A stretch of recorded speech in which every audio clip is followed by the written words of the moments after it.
Bienvenue chez French Tweets. Aujourd'hui nous allons parler de la distinction entre la linguistique normative et la linguistique descriptive.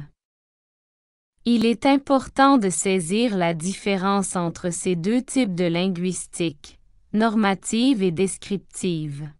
La linguistique prescriptive est l'étude de la manière dont le langage doit être utilisé par les personnes en position d'autorité. Les gouvernements qui prescrivent une langue à usage officiel exigent généralement que les enfants apprennent cette langue à l'école.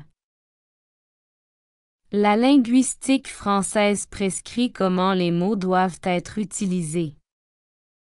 L'Académie de langue française impose certaines règles aux francophones. La linguistique prescriptive peut souvent ralentir l'évolution d'une langue et peut être une approche très conservatrice. D'un autre côté, la linguistique descriptive fera le contraire. Elle décrira comment la langue est parlée ou écrite par les locuteurs. Ces langues évoluent plus rapidement et les versions officielles ont tendance à utiliser la langue de manière spécifique. La linguistique descriptive est une branche de la linguistique qui traite de la description et de l'analyse de l'utilisation de la langue par les personnes. Il existe différentes versions du langage car différents pays ont choisi de développer et d'utiliser leur propre version. L'autorité observe comment les locuteurs communiquent et adaptent la version officielle à leurs besoins. Ceci est différent de la linguistique prescriptive, qui oblige les locuteurs à utiliser une façon spécifique de parler. Vous avez pu saisir le sens de chacune de ces linguistiques? Pas compliqué du tout. Place à présent aux études synchroniques et diachroniques. Synchronie et diachronie.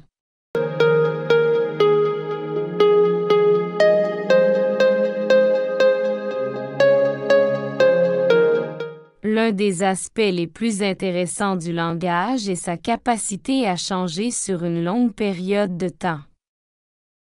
Même si la grammaire, les dictionnaires et d'autres outils linguistiques peuvent sembler enfermer la langue dans un certain état, elle évolue toujours. L'étude de cette évolution fait partie du domaine de la linguistique diachronique, qui traite du langage à travers le temps, du grec diachrono à travers le temps.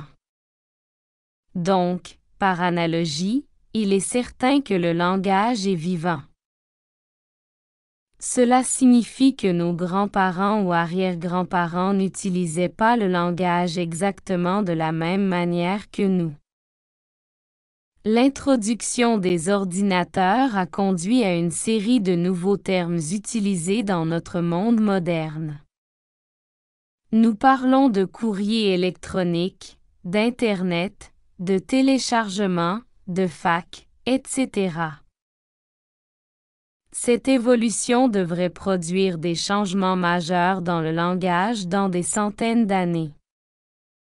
Beaucoup de gens trouvent incrédule de regarder un film comme Les Visiteurs ou d'aller voir une pièce de Shakespeare, dans laquelle la langue a considérablement changé au cours des siècles. Pour étudier l'évolution d'une langue, il faut en avoir une description à un moment précis de son histoire. Ceci est similaire à l'utilisation d'une série d'images pour créer un film de la langue. Cette étude du langage fait partie de la linguistique synchronique, qui examine le langage à un moment unique. Voilà. C'est tout pour aujourd'hui. Dans notre prochaine vidéo, nous parlerons du code et du message. Restez connectés et ne manquez pas notre prochaine vidéo.